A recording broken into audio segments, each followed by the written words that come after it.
नमस्कार। मेरा नाम भाऊ तोरसेकर। आप देख रहे हैं प्रतिवाद। दोस्तों, प्रतिवाद मेरा हिंदी यूट्यूब चैनल है। तो जो मुझे सिर्फ भाऊ तोरसेकर को हिंदी में सुनना चाहते हैं तो कृपया प्रतिवाद को सब्सक्राइब करें। दोस्तों, पाकिस्तान की हालत क्या हुई है उनको ही समझ में नहीं आ रहा है। बेचारे पाकिस्तान के लोगों की हालत इतनी बुरी हो गई है कि जिसको वो विलन करके पेश करना चाहते थे, खुन्नस करके पेश करना चाहते थे, वो मोदी के नाम से गालियां बक रहे थे। उस मोदी का सत्कार दुनिया में जहां जाएगा वहां हो रहा है। और पाकिस्तान के प्रधानमंत्री, वजीर आजम, शाहबाज या बिलावल भुट्टो, जो कोई है, मुनीर, उनका फील्ड मार्शल, उनकी जहां जहां जाएंगे वहां वहां बेइज्जती चल रही है। तो बेचारों को समझ में नहीं है कि क्या करे। और एक बात होती है कि जब बचपन से आपको अगर कुत्ता दिखाकर, ये कुत्ता ही बैल है, कुत्ता ही बैल है, ये दिखाते आप रहेंगे, तो आगे चलकर 15-20 साल की उम्र आपकी हो जाती है तो आप कुत्ते को ही बैल समझते हो। और जब दुनिया आपको दिखाएगी कि नहीं भैया ये कुत्ता है, तो आप मानोगे नहीं। बिल्कुल इतना इतना अज्ञान आज पाकिस्तान में भरा हुआ है। उनको जो भी कुछ भारत के खिलाफ, हिंदुओं के खिलाफ झूठ परोसा जाता है, वो बड़ी खुशी से खाते हैं, मजा करते हैं, खुश रहते हैं कि हाँ हाँ हाँ हाँ, भारत का नुकसान हो गया, हिंदुओं का नुकसान हो गया, हिंदू मारे गए, खुश रहते हैं बेचारे। और जब उल्टा परिणाम दिखाई देता है वो चौंक जाते, वो समझ नहीं पाते कि क्या गड़बड़ हो गई। तो पहलगाम के बाद जब ऑपरेशन सिंदूर हो गया, तो जिस ढंग से दहशतवादी, आतंकी अड्डे और सेना के अड्डे दोनों पर भारत के हमले हो गए और पाकिस्तान की बहुत बुरी हालत हो गई, तो बेचारे समझ नहीं पा रहे। और एक तरीके से ये समझ नहीं पा रहे कि हमारी इतनी, हमारा जो जज्बा है, मुसलमानों का जज्बा है, पाकिस्तान का जज्बा है, वो कहाँ चला गया, नुकसान कहाँ से हो गया। आपको याद होगा, जब युद्ध विराम हो गया तो युद्ध विराम क्यों हुआ था? पाकिस्तान की हालत बहुत खराब हो गई थी। उनके पास लड़ाकू हवाई जहाज उड़ाने के लिए एयरबेस नहीं बचे थे, ना रनवे बचे थे। तो चाइना और अमेरिका के पैर पकड़कर भारत को युद्ध विराम पर इन्होंने राजी कर लिया था। लेकिन अपनी आवाम को पाकिस्तानी नेता और पाकिस्तानी जनरल कहते रहे कि हमने जीत लिया, विजयी रैलियां निकाली गई। और जब आहिस्ते आहिस्ते परिणाम सामने आ रहे तो उनको समझ में नहीं आ रहा है क्या गड़बड़ हो गई है। समझ में नहीं आ रहा है कि कहाँ और कैसे गड़बड़ हो गई है। और जब उसके परिणाम भुगतने पड़ते, आयन रैंड नाम की एक अंग्रेजी लेखिका विचारवंत है, उसका एक बढ़िया वचन है, मैं हमेशा वो कोट करता हूं। आयन रैंड कहती है कि आप सच्चाई नकार सकते हो, सच्चाई धुतकार सकते हो, लेकिन सच्चाई खत्म नहीं कर सकते। वो सच्चाई आपका पीछा करते रहती है, पीछा करते रहती है। और एक समय आता है कि आप आगे आकर आपका गिरेबान पकड़ लेती है, आपके कॉलर पकड़ लेती है, और तब आपको छुटकारा नहीं होता। उसके दुष्परिणाम आपको भुगतने पड़ते हैं। और बिल्कुल वही हालत आज पाकिस्तान की हो गई है। पाकिस्तान क्या हो रहा है समझ नहीं पा रहा है। आम पाकिस्तानी जो है उसको समझ में नहीं आ रहा है कि भाई महंगाई क्यों बढ़ गई है, पानी क्यों नहीं मिल रहा है, बिजली का बिल क्यों बढ़ रहा है, बिजली क्यों नहीं मिल रही है, ये नहीं समझ पा रहे हैं। क्योंकि 70 सालों में एक दो तीन चार पीढ़ियां ऐसी बनाई गई कि उनको झूठ परोसा गया और जब ये आज के जमाने में डिजिटल या टीवी इलेक्ट्रॉनिक मीडिया में जब दुनिया भर की खबरें देखते हैं तो हैरान हो जाते हैं कि हम जिस मोदी को गाली देते थे उसका तो ब्राजील में बड़ा स्वागत हो रहा है, सऊदी अरेबिया में स्वागत हो रहा है, मुस्लिम देशों में स्वागत हो रहा है।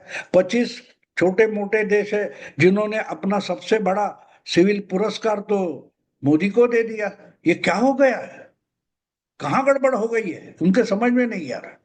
लेकिन मोदी को गाली देते रहो। आप बारीकी से अगर पाकिस्तानी मीडिया देखते हो या सुनते हो तो आपको पता चलेगा कि हर दिन मोदी को गाली गिनना शुरू है और हर हार में वो खुद की जीत बताते रहते और लोग खुश होते। पल भर के लिए कोई हमें प्यार कर ले झूठा ही सही, ऐसा एक फिल्मी गाना था। बिल्कुल उसी स्थिति में उसी मानसिकता में पाकिस्तान की आवाम है। और इसलिए जब मोदी जी उनको समझाने की कोशिश करते, भैया खुशी खुशी जियो, अपनी अपनी रोटी खाओ, अपनी अपनी रोटी कमाओ, तो उनको समझ में नहीं आता। क्योंकि मोदी कहते कि खुशी से रोटी खाओ नहीं तो गोली। तो ये गोली चलाएगा, इसका गुस्सा तो आ जाता है, लेकिन जब गोली चल जाती है तो करोगे क्या, इसका जवाब इनके पास नहीं होता। तो इसलिए बात है, लोग मोदी मोदी मोदी करते रहे, लेकिन उनको मालूम नहीं अकेला मोदी कोई राक्षस नहीं है, कोई जादूगर नहीं है कि एक जगह नहीं 10 जगह मोदी ही रहेगा और मोदी ही काम करेगा। नहीं, मोदी एक गवर्नमेंट है। पाकिस्तान में जैसा उनका जनरल हो, फील्ड मार्शल हो, वही सब कुछ होता है। हमारे यहाँ ऐसा नहीं होता। लड़ने का काम सेना करेगी, गवर्नमेंट चलाने का काम जो है ब्यूरोक्रेट्स करते हैं। अपने अपने जो मंत्रालय है वो मंत्री चलाते हैं, प्रधानमंत्री पॉलिसी तय करते हैं, मीटिंगों में पॉलिसी तय होती है, उस ढंग से हर एक कोई अपना अपना काम करता है। हर जगह मोदी होने की जरूरत नहीं है, लेकिन जो कुछ काम होता है वो मोदी सरकार के खाते में जमा होता है, इसीलिए उसका क्रेडिट मोदी जी को मिल जाता है। लेकिन हर काम मोदी करते ऐसा बिल्कुल नहीं। मोदी पॉलिसी तय करते हैं, भाषण ले देते हैं, मीटिंगें चलाते हैं, लेकिन हर चीज तो मोदी नहीं करते। और इसलिए मोदी को रोकने से काम होगा, ये सोच गलत है। मोदी के साथी बहुत सारे हैं और हर एक कोई अपनी जगह मोदी की ढंग से काम करता है, इसलिए बड़ा फर्क पड़ता है। और इसलिए जब ऑपरेशन सिंदूर हो गया और उसके पहले ही इंडस वैली ट्रीटी, सिंधु नदी का पानी बंद करने की पॉलिसी डिसीजन मोदी सरकार ने, भारत सरकार ने ले लिया, तो अपनी तरीके से मोदी डिफेंस मिनिस्ट्री काम कर रही थी। लेकिन इतना पानी रोकोगे तो कहां रखोगे, ये सवाल पाकिस्तानी लोग पूछ रहे थे।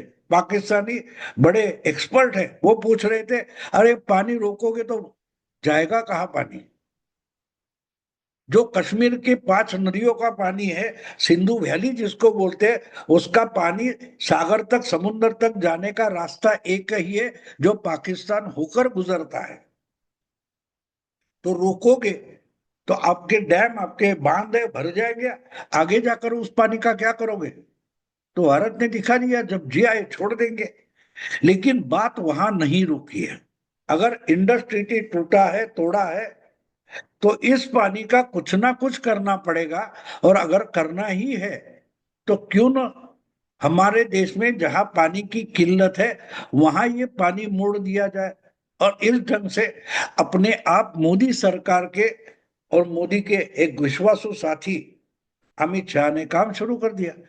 अब मोदी जी ने 2 महीने में एक ब्लूप्रिंट सामने रखा है कि जो पानी पाकिस्तान को नहीं भेजा जाएगा वो मोड़कर राजस्थान, हरियाणा, पंजाब में लाया जाएगा। और जहां पानी की किल्लत है ऐसे रेगिस्तान तक सिंधु नदी का पानी हम लेकर जाएंगे। ये ब्लूप्रिंट जब निकाली और लगातार 2-2, 3-3 हफ्ते पाकिस्तान का पानी बंद कर दिया जाता है, तब जाके पाकिस्तानी आवाम को अकल आने लगी है, पाकिस्तानी एक्सपर्ट की आंखें खुलने लगी है। अरे बाप रे, इन्होंने क्या कर दिया। अब इनको पता चला है कि वो लोग मोदी मोदी करते रहे, और असल खेल तो ऑपरेशन सिंदूर का अमित शाह खेल गए, जो गृह मंत्री है। और एक तरीके से मोदी की सरकार चलाने में बड़ी जिम्मेदारी अमित शाह ही उठाते हैं। 370 धारा हटाने से लेकर देश भर के बहुत सारे मामले अमित शाह हैंडल करते हैं। तो अगर सिंधु नदी का पानी रोकना है तो उसका करेंगे क्या, ये भी मोदी को सोचने की जरूरत नहीं थी। ये अमित शाह सोच रहे थे, और अमित शाह ने उस पर कुछ लोगों को काम में लगाया, और अब रास्ता ढूंढ निकाला है कि कश्मीर से पाकिस्तान जाने वाला पानी मोड़कर घुमाकर राजस्थान और गुजरात तक लाया जा सकता है। गुजरात और मध्य प्रदेश, राजस्थान में जहां जहां पानी की किल्लत है, रेगिस्तान है, वहां ये पानी लाया जाएगा। तो वहां तो सुजलाम सुफलाम हो सकता है, और उसकी तैयारी तक शुरू हो गई। इतने 70 सालों में पाकिस्तान को इतना पानी जाता था, लेकिन पाकिस्तान ने कभी उसके बांध और डैम बनाकर पानी रोकने की कोशिश तक नहीं की थी। अगर की होती तो आज भी भारत ने पानी रोकने के बावजूद 1 महीने में पाकिस्तान को रोना धोना नहीं पड़ता। लेकिन पाकिस्तान ने कुछ किया नहीं। एक बात होती है, जो गुंडा होता है वो गुंडा नहीं होता, हमारे डरने से उसकी ताकत दिखाई देती है, क्योंकि हम डरते हैं। जिस दिन हम डर छोड़ देते हैं, उस दिन उसकी गुंडई खत्म हो जाती है। बिल्कुल वही बात है। जब तक हम सद्भावना से काम करते हैं, तो हमको फंसाने वाला जो होता है उसका ज्यादा भरोसा हमारी सद्भावना पर होता है। हमारे फंसने का इनोसेंस जो होता है, निष्पाप हम होते हैं, उस पर उसकी ज्यादा भरोसा होता है। तो भारत बोलेगा लेकिन करेगा कुछ नहीं। भारत पाकिस्तान का कुछ बिगाड़ेगा नहीं, क्योंकि बिगाड़ने पर भारत का भरोसा नहीं, इस पर पाकिस्तान का ज्यादा विश्वास था। लेकिन अमित शाह अगर काट लेते, मोदी जी अगर तय करते हैं, तो बातें बदल जाती है।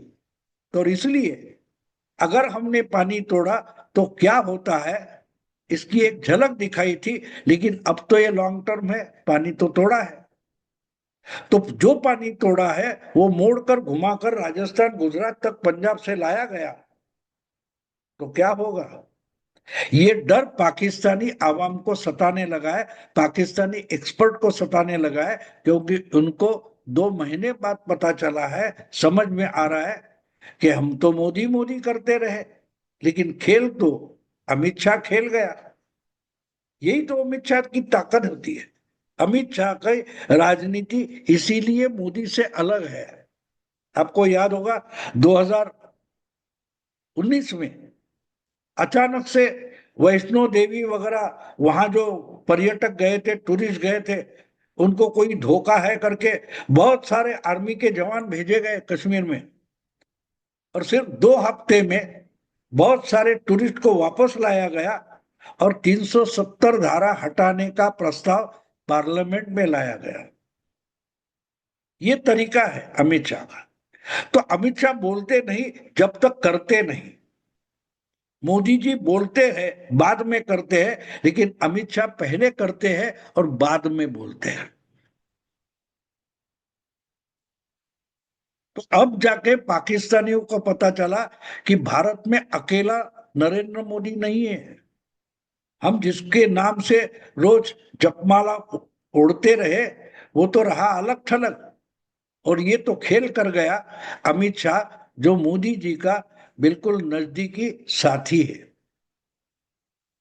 अब अगर इन्होंने ब्लूप्रिंट बनाई है और उस पर काम तक शुरू कर दिया है, बड़ी बड़ी जो नहरें बनने वाली थी वो और चौड़ी करके पानी जल्दी जल्दी निकल जाए और पाकिस्तान को छोड़ने की नौबत ही नहीं आए, इस ढंग से अगर मोदी अमित शाह काम शुरू करते हैं, तो अगले 1-2 साल के बाद सिंधु नदी का पानी पाकिस्तान को भूलना पड़ेगा।